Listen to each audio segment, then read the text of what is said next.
Hey, Michelle, welcome back. Hey, how are you? I'm good. I love this new location that you're at today. This is one of the Well, nice things for of those of you video. who have never seen it, and this is actually one of my exam rooms in my office. I'm getting some work done in the other room. And so we're recording in a new place. It looks like this episode is sponsored by Nelly Med. Is it? NeilMed, Or Neil Med? no, but love NeilMed. We won't talk about NeilMed products. One of the We don't things have by any sitting sponsors, by here, the way. No one pays us money. I can tell you though, but by sitting here, you can see some of the products that we had talked about before. I We think we talked do. about the aromatic Oh, we did. We um did. Yep. The essential stuff that you oils. can put in Yep. there. We've talked about the ashwagandha that I have up there Hmm. too. We Yeah. have my little llama that's just decoration, nothing that Yeah. helps with sleep per se. So give us a tour. Like, what all are we seeing here? And this is like the brain center of like sleep Well, medicine experiences. there's a lot of brochures that I tend to show people on a pretty regular basis.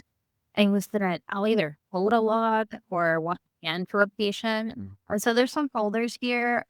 The ones that we've talked about sleep instructions, about how to clean your CPAP machine, and how to keep track of your sleep. So we've seen this on the podcast a little bit before about the sleep logs and the sleep diaries. Yeah. So having them really quick here has been very helpful.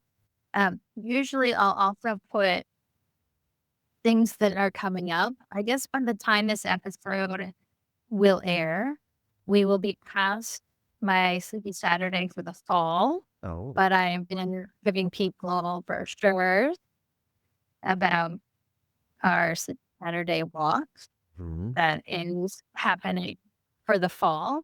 And then there'll be another one this spring. So if you missed that and you want to connect with us, then we'll wait for the spring event. All right. It happened twice. So, one of the really interesting things that has been going on with me, I think I told you about this, but, I started a book club reading class, Oh, yeah. How and is it going? if you've listened to this podcast at all, you will know that I'm fascinated by improving people's breathing, like Mhm. both from a health standpoint, from a mental health standpoint, from a brain standpoint. And so a lot of the things that are sitting here, I noticed, are little things that help people breathe through their nose and or become more effective. So I don't think we've talked about nasal cones before, No. Tell us what but these are. nasal cones, if you are like many people who say, I don't breathe well through my nose, then what they do is they help dilate our nasal passageway. So I'm just taking one of them out. In my container, I have different sizes and I also have different shapes. But the main thing, if you are looking for a nasal dilator to help you breathe through your nose if you're stuffy, is more to see that there's fenestration. Fenestration is just a fancy name for holes. Because if you have a complete cone, and some of the nasal cones are complete cones, or ones that are meant for being temporary, like a paramedic might use to help you breathe better by putting something, not that comfortable. Right. You also don't want it to be very long because inside your nose, again, the med demonstration, inside your nose, you have these things that are called ruminants, and they're fleshy covered bony structures in your nose. And if you want to think about it, it prevents things from flying up your nose. It gets caught. They're little twists The and little turns. filters. Yeah. So what these little cones do is they sit in your nose, but not disrupt where those turbinates are, or not to block off openings to where the sinuses are. But the fleshy part on the outside of your nose that sometimes tends to collapse in people, especially when people have stuffy noses and try to breathe too deeply. This helps open those up. Oh. So we've talked about breathe right strips, Yeah. right? And the So mouth breathe right tape to strips, keep it closed. And then, yeah. yeah, are adhesive over here, and they may not be entirely comfortable for people to use every day. And these are ones that kind of go in your nose to do the same types of things with the breathe right strip. Okay. And yeah, exactly what you said about the mouth tape. You tend to not necessarily have much problem with your nose, but assume that it is blocked, and that's why you might be opening your mouth. That's where there are different types of mouth tape come in. So I guess since we talked about that one episode on mouth tape, we go back to the episodes on reviewing mouth tape and mouth breathing. I've actually not been using the regular like commercial mouth tape as much as I've just been using first aid tape. Okay, this is just a paper tape, and I have a piece here because I sit in this office a lot. I have a piece that's already used, and I don't have to keep pulling it off. It won't really stick anymore. But again, you don't want to completely block off your mouth, but you want to make it so that it doesn't pop open. Um, and we were talking about on the internet, you can see all these different things. Not everything was meant to be on a human, and not everything was, like, safe for your skin. Right. So you kinda wanna use something that has been kind of approved to be on your skin, but Right. only you can figure this out. So if it's not comfortable for you or it leaves kind of a sticky adhesive or red rash, not the right thing for you. Right. It's like this is Um, delicate. That lip tissue is delicate. You don't want yeah. to rip that off. Oh, out. Eek. Um, this is the other type of nose cone. You can kinda see it has the extra that little button that's on there. Is that like a clip? It's a little clip. Those are what's called the sinus, um, nose cones. So not just regular sinus cones, but they're called the maxillary sinus cones. Oh. And in the scheme of things, they're a little bit more firm, but they help chop that area out. So I'll take they probably leave a lot more of an opening so that if you do have really blocked sinuses or ones that have had surgical to take the treatment, maybe you'll need something a little strong rather than just a regular nurse. Mhm. So you haven't tried Les bones? I have not. I've never tried those. So So they're very nice. sounds like it's like a spa experience for your nose, for your nostrils. Right. It could be. They're clinical grade silicone. They're not plastic. I always think it's interesting because sometimes people just say their one nostril's blocked, so they only want to put it in one nostril. And you totally could, it's connected. But other people, they don't want to have this outside attachment. And so they tend to clip off the other side. Oh. And those things can actually get lodged in your nose. And that Uh-oh. would be maybe an emergency or an urgent or visit to go get it pulled out. Right. So You don't want to they lose are that. attached for a reason. The other thing some people like to do is put a piece of tape on it so that if it falls out during the night, it doesn't fall too far. Okay. Interesting. Now you said it's for like if there's like sinus allergy types of things, but wouldn't like how would that work if there's still like this is one of the reasons why I think like CPAP for me personally with my allergies is great because it actually somewhat filters the air that blows in there. And so I notice if I'm having actually a bad allergy, episode, if I just put the mask on and breathe for like 30 minutes through it, it's way better. Like, Yeah, well, I mean, you have the yeah. humidifier, you have the HEPA filter. Right. Like there's Yeah, things that this are is for pulling those stuff people out of the that air. it's not helping, or maybe they don't have sleep apnea and they aren't on a sleep machine. Oh, interesting. Okay. I like that.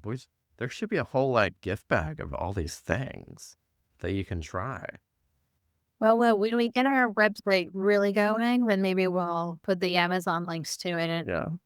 Well, and you're also telling us so your book club. I know you want to help people breathe better. What are some quick takeaways from the book club? How's it going? All right. So for my little speech on it, is I've been doing these breathing classes since I went through that energy blueprint with Patrick McEwen. And for locally, I've been wanting to search out other people that are doing things. So I've done a lot of yoga classes that focus on breathing. I've gone to some of the Zen meditation centers Mhm. and really haven't found the class that I want to be in. So I decided to curate the class that I wanted to be in. Okay. And so right now I am running the class that I want to be a member of. Well, yeah, So this okay. is a plug out with maybe somebody who wants to run it for me Sure. so We I should can put be in the your how do class. we join the link to your class? We'll put Okay. that in the show notes. Yeah, so it's on our Sleep Tampa Bay Facebook page. If you're not on Facebook, you can just email the podcast website. There's a couple people that have emailed us on the sleep takeout at gmail.com. Mhm. And it's a Google Meet if you want to do it virtually. Mhm. It is in person at the office the first Friday of every month. It's between 2 and 3 p.m. Mhm. And so the first 20 minutes is learning from a book that we've been reading. Okay. And this next month, which is coming up, it will be still the book of Breathe. Okay. And it's by James Nestor. We've talked about that book before. Yeah. This might be my time reading it. And I should probably try reading it in different languages because it's been out and published in many different languages now. Mhm. But it's really about his journey in terms of learning about breathing and improving his own breathing. Okay. I love So it. the first 20 minutes, we read a book. This month it just happens to be that book. But we don't read the whole book. And that's important for people because book clubs, people feel like they don't like the book or they don't want to read the book and they shouldn't bother coming. So that's a component because there's a lot of people that don't want to take an hour breathing class. Look at that. Okay. So the first 20, 30 minutes is talking about a book. So some talking points or maybe things that we found interesting or difficult. Mhm. And as a moderator and the runner of it, Mhm. I feel like a majority of the people have gotten the book, have read the entire book, or haven't done it at all. So I mean, it's a big mixture. Yeah, totally. A few chapters, and most of these books are entertaining. There aren't a lot of difficult concepts. Mm. And there's a couple that are a lot more instructive, but again, not difficult concepts, Mhm. which is important, like we talked about in sleep, and also important for breathing Sure. parameters, Yeah. because you can't master everything in like a book. No, but you're The learning. second half of the class is working on breathing. So we pick a couple different techniques. In a book that we read earlier this year, there were a lot of like take home to do exercises. So we did a lot of those breathing techniques. Mhm. Well, one of the things that came up really out of this is people wanted to do more of that type of breathing. Oh. And they also wanted to be able to reference it back. So I've been Mhm. using quite a bit of YouTube videos from friends that have been doing this for a lot of I love it. years. Yeah. This last episode was a little intense for some people. We used some of the Wim Hof beginning breathing exercises. Yeah. Um, Mr. Hof is a very intense and very complicated person who didn't develop, would say, uh, his style Right. of It's been breathing, around for but centuries. he's Yeah. popularized. Right. And that's also really helpful. And people can Google it or on YouTube. But it is an intense way to breathe. Okay. So I we love did it. we did a little bit of that. And I know because we've talked about this before. You can apply breathing techniques to people that have sleep apnea. You can also, and I know we've talked about this with Peloton before, and I hear a lot of instructors talking about essentially not mouth breathing when you're exercising, and the real advantage to regulating your airflow through your nose when you're engaging in physical activity. Yeah, this is very common, I guess, the state of the world where we're at right now, where we spend a lot of time not foraging and gathering and doing a lot of more cerebral and academic things. And we're talking and we're obviously using our mouth to breathe between our liquids. And so this is something about getting back to who we are as human beings, doing a lot more listening, a lot more focusing on the physiology and not using our mouth for things it wasn't intended to do, like supporting our respiration. Right. But what I find is the most interesting about breath work is it gives your body exactly what you need when you need it. Mm. So, and you do it in the daytime, it gives you energy. If you do it in the evening, it helps you wind down and work on, your stress level and your anxiety. Mhm. You do it at night, and it actually helps with your sleep. Oh. Oh. Sounds like it's the perfect thing. We should, yeah, there's no side We should effects to all it. Yeah. keep doing it one Right. more day. Yeah. Keep breathing. Make sure. All right. Well, I'm looking forward to it. So we'll put a link to the class or how to sign up in the show notes, so that way people Yes. can learn more information and then come see you either in person once a month or over video the other days. So And right now it's free. Okay. So what we're kind of doing is offering people who do donations for it. And thank you to those people that have given us donations. If you're a subscriber of the podcast, you'll get free entry even when it goes into kind of a paid version. But this is something that I am going to keep up with. And in 2026, there will be a class that you must pay for either on a season and an annual type of basis, or if you want to pay for it per class. yeah, I love it.